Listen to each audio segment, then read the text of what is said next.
Hi, welcome to One Word a Day. I'm Sophie, your co-pilot into the universe of Chinese.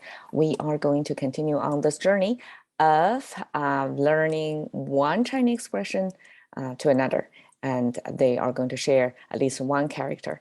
So, 一盏孤灯 is what we talked about yesterday, of under one lamp, one person is reading, and the key sentimentality here is the lonely because nobody is going to do the work for you. You have to do the reading and to bear the solitude yourself to be able to gain ahead of learning.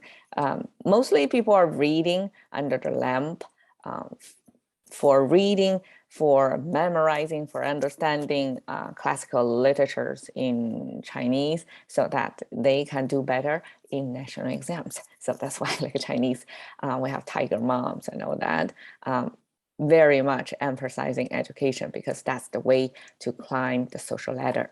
And today we're going to continue with the character 灯.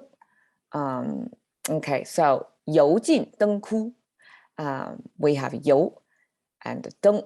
It's another type of lamp, which is not wax-based, it's oil-based.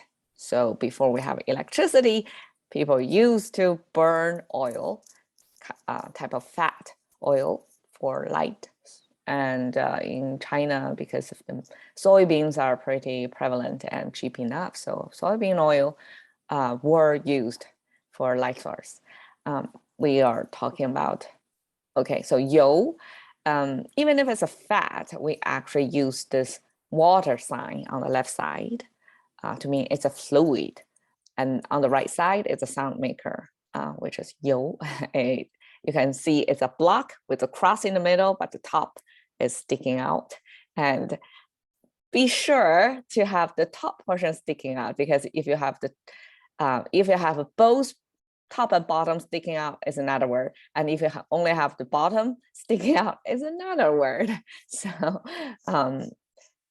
this is oil, okay, and 尽 is looking like this.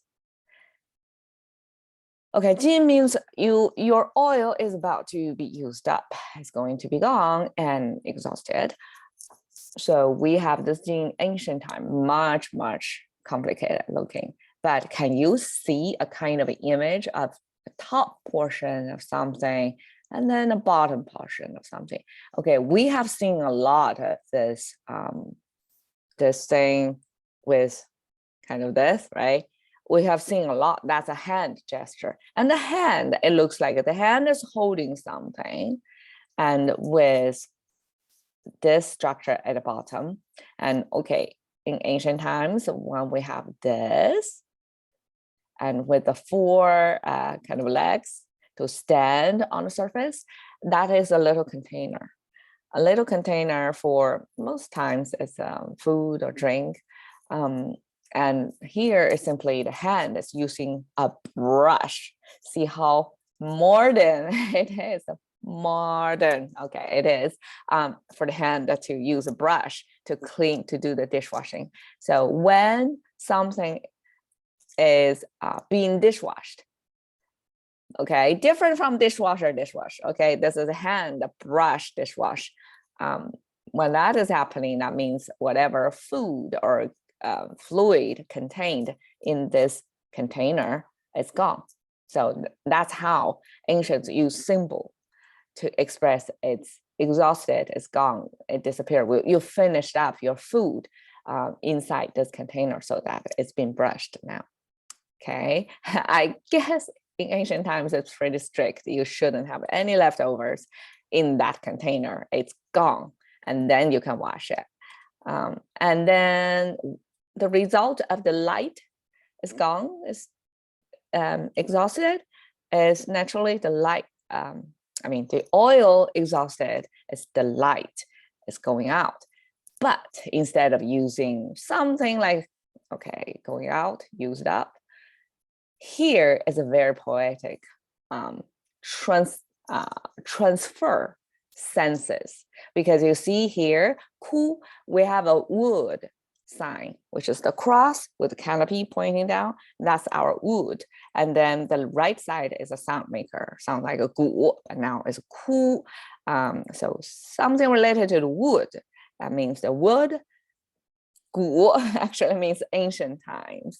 So the wood is getting old. So the wood is no longer, growing vibrantly. It's actually dying, it's withering. So we use the word withering on the light withering, because the light is not like be gone all of a sudden, right? There's a process. So it's toward the very end, the oil is not that abundant anymore, and then the lamp hardly stay there, and then the light, you can imagine, is kind of a gradually shrinking, and that's the character used to describe the lighting is getting dimmer.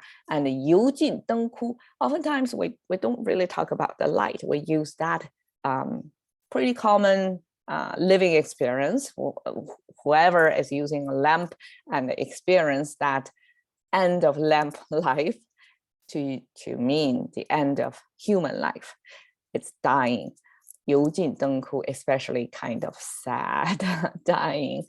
Probably that person lived at the end of the life, not well taken care of, or simply it's just dying, regardless of status. So here, a pretty lamp. I seldom see this back when I was in China, but there are all kinds of lantern making. It's a whole, art form of the shapes of lamp and how you decorate the surface of the lamp to tell a story or create a kind of visual impression. And I like this lamp.